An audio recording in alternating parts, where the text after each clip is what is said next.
Assalamualaikum warahmatullahi wabarakatuh. Saya Daniela Safuh dari 2501 NPM 1181957 Fakultas Ilmu Komunikasi Jurusan Ilmu Komunikasi Universitas Gunadarma.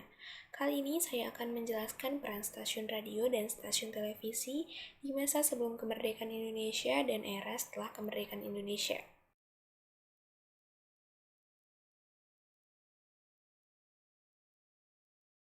Sejarah radio di Indonesia dimulai sejak masa penjajahan Belanda. Indonesia pada saat itu masih bernama Hindia Belanda mendirikan radio siaran pertamanya pada tanggal 16 Juli 1925 yang bernama Batavia Radio Vereniging atau BRV di Batavia atau Jakarta Tempo dulu.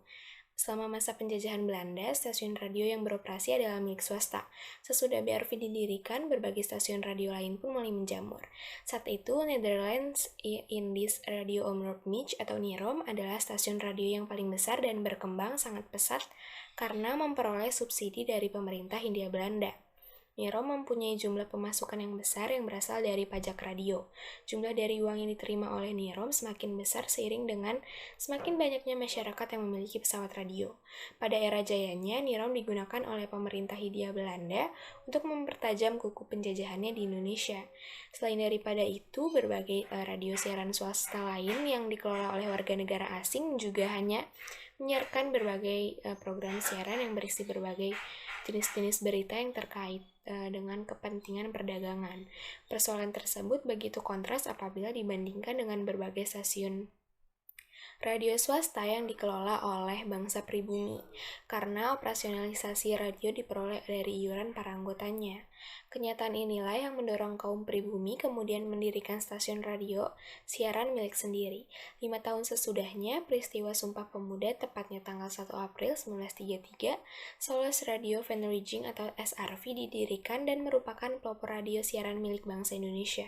Tokoh yang begitu berjasa dalam pendirian SRV adalah Mangkunegoro VII dan Insinyur Sarsito Mangunkusumo. Semenjak itulah berbagai stasiun radio siaran lahir seperti Marvo, Emro, Sirvo, Forel, SRV, Radio Semarang, dan lain-lain. Mereka menyiarkan berbagai jenis-jenis informasi yang bersifat ketimuran seperti kebudayaan, kesenian, dan pergerakan nasionalisme. Pada era penjajahan Belanda pula lahirlah sebuah organisasi non-komersial baru yang merupakan perkumpulan dari berbagai radio ketimuran.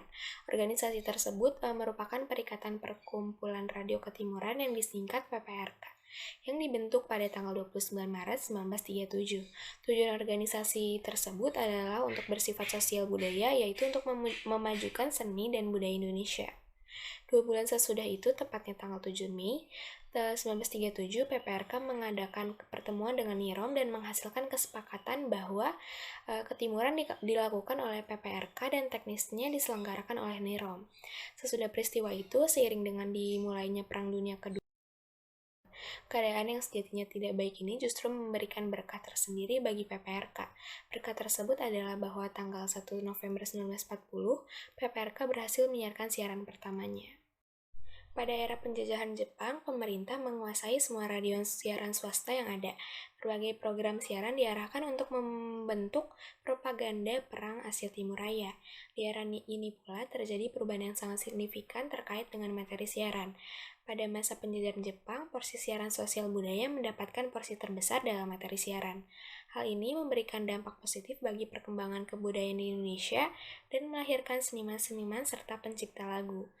Pada tanggal 14 Agustus 1945, Jepang menyerah tanpa syarat kepada tentara sekutu. Pada 17 Agustus 1945, Bung Karno dan Bung Hatta atas nama bangsa Indonesia memproklamirkan kemerdekaan bangsa Indonesia. Pada ini, radio siaran memiliki peran yang sangat penting dalam menyebarluaskan isi teks proklamasi kepada seluruh rakyat Indonesia dan dunia. Lalu pada tanggal 10 September 1945, para pimpinan radio yang ada di seantero Jawa mengadakan pertemuan di Jakarta guna membahas organisasi radio. Sehari sesudah itu, tepatnya tanggal 11 September 1945, para pimpinan radio sepakat untuk mendirikan sebuah organisasi radio dan dijadikan sebagai Hari Radio Republik Indonesia.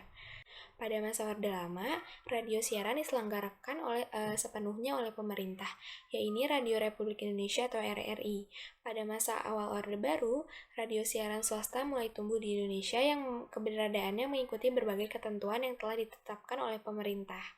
Sebelum Orde Reformasi lahir, sesuai dengan sistem komunikasi Indonesia dan sistem jurnalistik di Indonesia yang dianut pada saat itu, berbagai program jurnalisme radio atau jurnalistik radio dilakukan sepenuhnya oleh Radio Republik Indonesia. Radio siaran swasta hanya berperan sebagai media hiburan, yaitu dengan memutar lagu-lagu, sandiwara radio, dan lain-lain. Pada masa reformasi, radio juga tidak luput dari pergeseran peran. Jika pada awalnya radio hanya berkutat sebagai media hiburan, maka seiring dengan dibukanya keran kebebasan pers dan kebebasan berekspresi, peran radio pun mulai bergeser, tidak hanya sebagai media hiburan, melainkan juga sebagai media informasi. Berbagai macam-macam berita pun disajikan dan dikemas sesuai dengan kode etik wartawan yang berlaku di Indonesia. Dengan demikian, radio sebagai media massa juga memiliki fungsi media massa yang utama, yaitu memberikan informasi, mendidik, menghibur, dan mempengaruhi khalayak pendengar.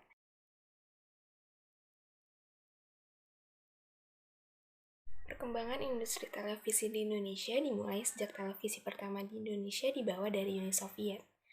Televisi pertama ini hadir saat pameran perayaan 200 tahun Kota Yogyakarta. Televisi mulai tayang secara perdana di Indonesia pada 17 Agustus 1962 secara bersamaan dengan digelarnya perayaan Hari Proklamasi Republik Indonesia ke-17.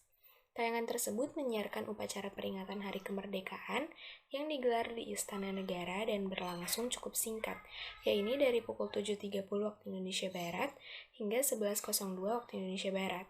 Pada 24 Agustus 1962, Presiden Soekarno yang memiliki andil cukup besar dalam pembangunan TV di Indonesia meresmikan televisi pertama di Indonesia, yaitu Televisi Republik Indonesia atau TVRI, yang kemudian tanggal tersebut menjadi hari kelahiran dari TVRI.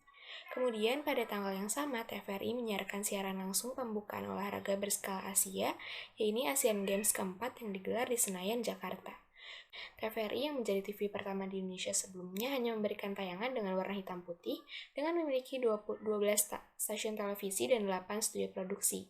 Hingga akhirnya pada 1 September 1979, siaran berwarna mulai diperkenalkan pada TVRI lokal maupun nasional. Sebagai satu-satunya stasiun TV di Indonesia dengan menyajikan liputan acara negara, sidang majelis permusyawaratan rakyat, program berita, program olahraga, hiburan, dan program lain yang sesuai kebutuhan tontonan masyarakat, ternyata TVRI tidak bisa sendiri dalam menjangkau siaran yang dibutuhkan masyarakat. Munculnya siaran televisi kedua di Indonesia pada 24 Agustus 1989, yaitu Raja Wali Citra Televisi Indonesia atau RCTI, yang menjadi stasiun TV swasta pertama milik Bambang Trihatmojo. Tidak seperti TVRI yang dilarang menggunakan iklan karena dinilai akan menciptakan dampak negatif pada masa itu, RCTI diizinkan menyiarkan iklan sampai 15% dari jam siarannya. Kemudian pada 24 Agustus 1990, stasiun televisi ketiga lahir kembali, yaitu Surya Citra Televisi atau SCTV, yang didirikan oleh Sudikat Mono. Tidak hanya sampai di situ, pada 23 Januari 1991, PT Cipta Televisi Pendidikan Indonesia atau TPI yang kini berubah nama menjadi MNC TV muncul dengan memulai menyiarkan program pendidikan yang dikelola oleh Siti Hadijanti Rukmana. Lalu pada Oktober 1992, Departemen Penerangan mengeluarkan izin kepada 6 perusahaan untuk mendirikan perusahaan televisi swasta seperti Indosiar, Antv, dan sebagainya. 7 tahun setelahnya lahirlah berbagai televisi swasta. Pada Oktober 1999, dari 14 pemohon yang diterima oleh Departemen Informasi, 5 perusahaan penyiaran televisi berhasil lulus seleksi dan menerima izin siaran. Trans TV, Metro TV, Global TV, La TV, dan TV7. Di awal kemunculannya, televisi digunakan untuk menyiarkan berbagai acara penting, seperti Asian Games, upacara kemerdekaan Republik Indonesia, memberikan program berita, dan sebagainya. Seiring dengan perubahan zaman, program televisi menjadi semakin bervariasi, dengan adanya program televisi yang lebih bersifat menghibur ketimbang unsur pendidikan. Perkembangan program televisi Indonesia antara lain program berita dan pendidikan, program hiburan berupa sinetron, acara musik, dan reality. Itu tadi penjelasan saya mengenai peran stasiun radio dan stasiun televisi di masa sebelum kemerdekaan Indonesia dan era setelah kemerdekaan Indonesia. Saya Danila Safwa pamit undur diri. Wassalamualaikum warahmatullahi wabarakatuh.